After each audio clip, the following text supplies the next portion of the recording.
Welcome to Uninvited, the show where we cover news that matters to Ontario women. On this program, we're talking about the province-wide nursing shortage, why nurses are leaving the profession en masse, how it's affecting patient care in our hospitals, and how we can help support the nurses who have stayed. But first, here are some recent headlines.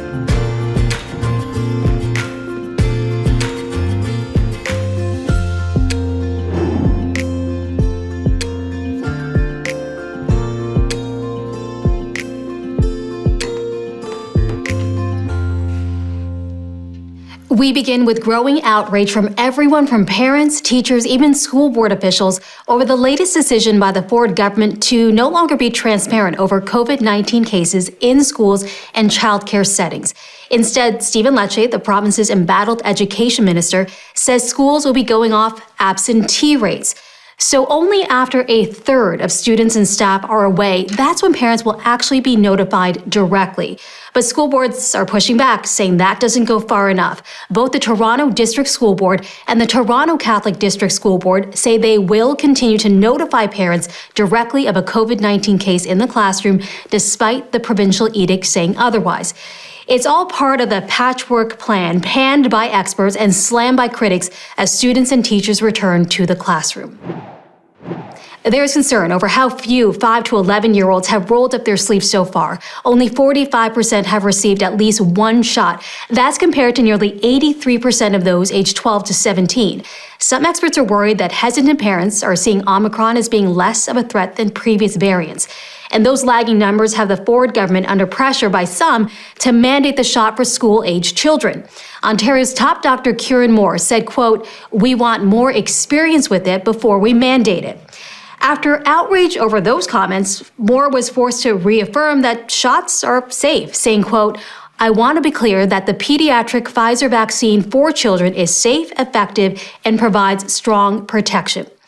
But other issues, including Hunger Games' booking system, a lack of appointments to accommodate shift workers, and more, continue to cause headaches for parents who are trying to book their first or second shots for their children. And that lack of accessibility, it creates a major issue for already overwhelmed parents coming off another round of virtual schooling. A failure to adequately respond to Omicron fast enough forced Premier Doug Ford to shutter indoor dining, bars, gyms, and add capacity limits on gatherings once again. Over the last 2 years, the reality of sudden closures, it's all too familiar. Yet the government appears to have learned little from the havoc these closures have had without the proper supports. Small business owners are impacted the most once again, with a fraction of the financial assistance available to them now compared to earlier in the pandemic. In most cases, current support doesn't even cover rent, let alone keeping employees on the payroll. According to Restaurants Canada, 80% of restaurants have been operating at a loss or barely breaking even throughout the pandemic. Boarded-up businesses are becoming a common sight in our neighborhoods, a memory of the important role small businesses once played in shaping our communities, and now a constant reminder of the ripple effects this pandemic is having on everyday lives. And more bad news for Ontario's long-term care homes. Another minister of long-term care has resigned, leaving seniors and staff in a lurch. Ford responded by appointing Paul Calandra, who will take on this position while also juggling his existing duties as government House Leader and Minister of Legislative Affairs. And with over half of Ontario's homes experiencing outbreaks and thousands of staff off sick due to Omicron, many are questioning if this part-time minister can provide the much-needed support this sector so desperately requires. Our program today is about Ontario's nursing shortage and the disastrous effects it's already having on the quality of care and workers' mental health. 2 hospitals in the GTA recently declared a code orange, a warning about the healthcare system being pushed to a breaking point. Last summer, a rural hospital in Ontario had to close its doors to patients for a long weekend because it simply didn't have enough nursing staff to stay open. The Canadian Association for Emergency Physicians issued this ominous warning, quote, "Morale and staffing are at all-time lows. When departments are unable to adequately staff, it creates a domino effect of reduced access to care, increased burden on remaining nurses on shift, increased infection risks, and decreased patient safety." Ontario has had a shortage of registered nurses and registered practical nurses, which has only been exacerbated as experienced nurses leave en masse. Between burnout, anxiety, physical injury, and becoming ill with COVID themselves, nurses are stretched so thin they feel no other option but to leave careers they worked so hard to achieve. According to Statistics Canada, there are over 22,000 registered nurse vacancies nationwide, and another 24,000 vacancies for nurse aides, orderlies, and other patient service workers. These are double pre-pandemic levels, and they're also pushing our healthcare system to the brink of collapse at a time when we need it the most. It cannot be understated how important nurses are to patients receiving care. And in places like the ICU, a nursing shortage, that can be the difference between life or death. And unsafe staff ratios means that nurses who are still working face 16-hour high-pressure shifts with no breaks. Throughout this pandemic, we've been quick to applaud nurses as healthcare heroes, but the Ford government has made it clear it's not prepared to put its money where its mouth is. Bill 124 was passed by this government back in 2019. It suppresses the wages of registered nurses, nurse practitioners, and healthcare professionals, and it also strips some of their collective bargaining rights. So many of our healthcare heroes have been receiving only 1% of wage increases as a result, not even keeping up with the rising cost of living for so many of us. Now more than ever, nurses need to be recognized. They need to be rewarded with more than just lip service. A fair and respectful wage increase is long overdue and would substantially help in nursing retention. Today, we're joined by Birgit Umaigba, an agency nurse who fills gaps at hospitals in the GTA that are short-staffed. She predominantly works in the intensive care unit and grapples with the ripple effect of staff shortages every day. She's been sounding the alarm bells about nursing shortages for over a year, and she's urging the government to take immediate action to address this critical situation. Birgit, thank you so much for joining us here today. I wonder if we could start by you just telling us a bit about yourself and how you got involved with nursing. Oh, wow. Thank you for having me. My name is Birgit. I actually never ever thought I was going to be a nurse. When I came to Canada, I was like, okay, what profession would get me into the workforce as fast as possible? Because then I was also pregnant of my now 10-year-old daughter. And so I asked around and all that. And they were like, nursing, you have great prospects. Your skills are transferable. You can work anywhere. I'm like, all right, sure, I'll try nursing. That's exactly how I got into nursing. And so that was 10 years ago. Fast forward now to probably one of the toughest jobs out there that you could have. We, the public, we see the stories, we hear the stories, but we don't really know what it's like to live and breathe that day in and day out like you do. I work as a critical care nurse. I used to work in an emergency room, but since COVID, I've mainly been in the ICU. A typical day is basically waking up in the morning, probably at like 5:30 a.m. or 6, because most of the shifts do start at 7 a.m. or 7:30, depending on where I'm working. Walk into the unit and look at the assignment board, and you see where you're assigned your patients and where you're at. It's been very difficult now because a lot of times we are always short-staffed. So we're either seeing nurses who have been working 16 hours through the night and waiting for people that sometimes not everyone shows up, right, for several reasons. So we end up getting, in the ICU, typically should be one nurse to one patient, especially when they're really sick on life support machine and multiple medications. But now we're seeing at that point, you'd be like, oh, Birgit, I'm sorry, you have to take on another patient, and many times not really going for my breaks. I'm lucky enough to get a pee break at some point when my bladder is almost like, bursting. And that's typically almost all of us, because imagine being doubled myself with 2 patients and my colleagues are, at that point it's really difficult to go for an actual break. So yes, we do go to get a bite and we just run back to the unit just to make sure people are safe. So that must be quite a departure from when you first got into nursing. What's been the difference between working as a nurse before COVID and now during COVID? Yes, so I just wanted to highlight that the shortage of nurses has always been, here. Ontario has the lowest RN to population, patient population ratio in all of Canada. So, and that's been a long-standing issue that the pandemic really just heightened it and laid it bare and made it worse. We've had a lot of nurses quit right now, experienced nurses for that matters. And I guess that takes a real toll on you and the other nurses that have to care for these patients. And you talked about some nurses who have quit. Is that what's led to the departure of nurses from the profession? I have friends who have quit the profession entirely. I have friends who have moved to the States just because, there are more incentives, more competitive salaries. And it was never like this. And the main reason that most nurses say they're quitting is because of Bill 124, which is a wage suppression legislation that was implemented by the Ford government in 2018. So it actually suppresses nurses' power to bargain and limits or caps their wages to 1% increase a year, which is like well below inflation rate. It's mostly nurses, PSWs, personal support workers, teachers, and all the female-dominated professions. So nurses are actually feeling disrespected, and a lot of experienced nurses have left as a result of that. And the fact that our workload has increased, it's actually quadrupled, and we can't even bargain. Because now, imagine 12 nurses doing the work of 24 nurses, and we can bargain our pay. He should repeal Bill 124. A lot of nurses are gone. So Bill 124 doesn't allow you the right to collective bargain. It caps wages of public sector workers at 1%. And that there are certain essential workers that are exempt from that. They deserve that.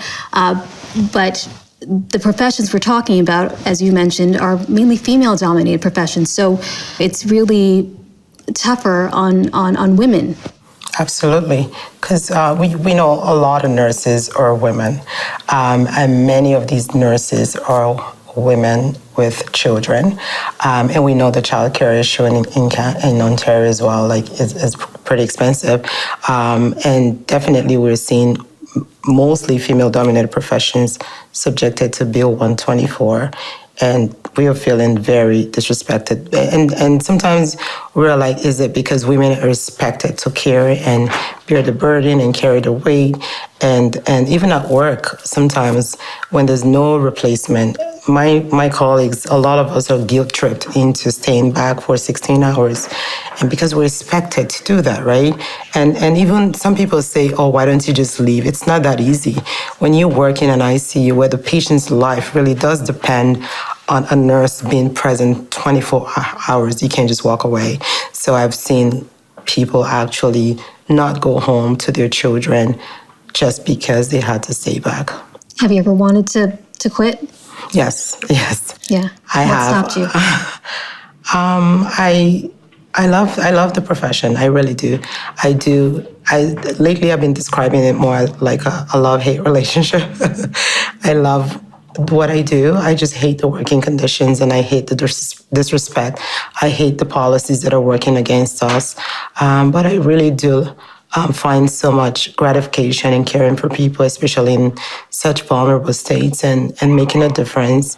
People who aren't in the healthcare profession, they see the news from time to time of what it's like for nurses, for other healthcare professionals. Maybe they get their information from TV shows and have a glamorized view of that profession. But what's something people don't know about what you do that you want them to know? When we look after patients, we actually look after them like they're family members. I just wanted people to know that we care so much about the patients we look after, to the point that we cry with them. I don't even know how to describe it. I remember a few weeks ago, a patient was actually dying and I had to be there with the family, and I had my N95 mask, and it was soaked in tears because I believe they knew the patient as a family member. I knew this patient, and it was really hard. And in as much as I was trying to support them, I felt that I also, was an important part of that patient's life. It's important for people to know that we actually do mourn our patients. We go home and we cry when they die. Unfortunately, and did I do everything possible? And so I really wanted people to know that. Thank you. So you mentioned one of the effects of not having enough nurses is perhaps a patient is in pain and there's no one to help them. What are some of the other challenges that you've seen that patients face, and how they're treated and how that impacts them when there is no one around to help? When there's no one around, for patients who are experiencing confusion or patients with dementia, for example, there's increased falls, right? Because when you have to check on them frequently, and when you don't have time, you don't, and you don't know when patients do fall. For patients who call and they're probably in distress, if you're stuck in another room because you have 10 patients, there's absolutely no way you're going to get there on time, and you really don't know what's going on when you don't go in the room. And also, some patients are actually getting more aggressive towards nurses because, we are there 24 hours, getting frustrated with us. And we're also seeing a lot more code white, which is, a violent person, nurses getting injured. So it goes both ways. So patients do suffer a lot, and nurses do suffer and actually get injured. You talked about Bill 124. What else needs to be done to address some of these issues? That's a very good question.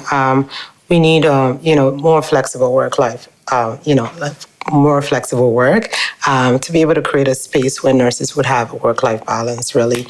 A lot of nurses actually are working part-time and casual just to be, again, more women, just to be able to cater for their families, because the full-time work doesn't really meet their lifestyle, and it's really hard to commit to full-time. I cannot commit to a full-time work. There are a lot of nurses who are sole support parents. They really can't commit to full-time because their shifts are 12 hours long, and full-time work would be either working 2 days, 2 nights, and if you have young kids, that becomes really difficult. So flexible hours will be, paramount to addressing the shortage. We give so much to people in the profession, and it's not like we expect so much. We just expect the basic things like getting the mental health support. So nurses who are casual, nurses who work through agencies don't have access to mental health resources, and they have to pay out of pocket, and that's totally discouraging. A lot of us don't have paid sick days. So if I wanted to rest, I would actually just say, I'm resting this week, I'm not going to work, and I will not have any pay. And that's usually the case for nurses who work through agencies, who are casual staff, and who work part-time. There's absolutely none of that. Even when a lot of us got COVID, there was absolutely no cover for us because there's a lack of paid sick days in Ontario. You've been talking, and many healthcare professionals have been shouting from the rooftops, this is what we need. The profession is not well, patients are being impacted. I don't know if you can answer this, but why do you think the government's not listening? Why do you think they're not motivated to act? That's a good question. I could only speculate, but that speculation is also grounded in principles too, right? I really do believe the government doesn't prioritize female-dominated professions. That's exactly why we're not being listened to, and their priorities are different. They're making it look like they're doing something meaningful by adding beds to hospitals. I've worked at least 23 different hospitals across Ontario, and I see that beds with their nurses are just typical furniture, right? I have a bed at home.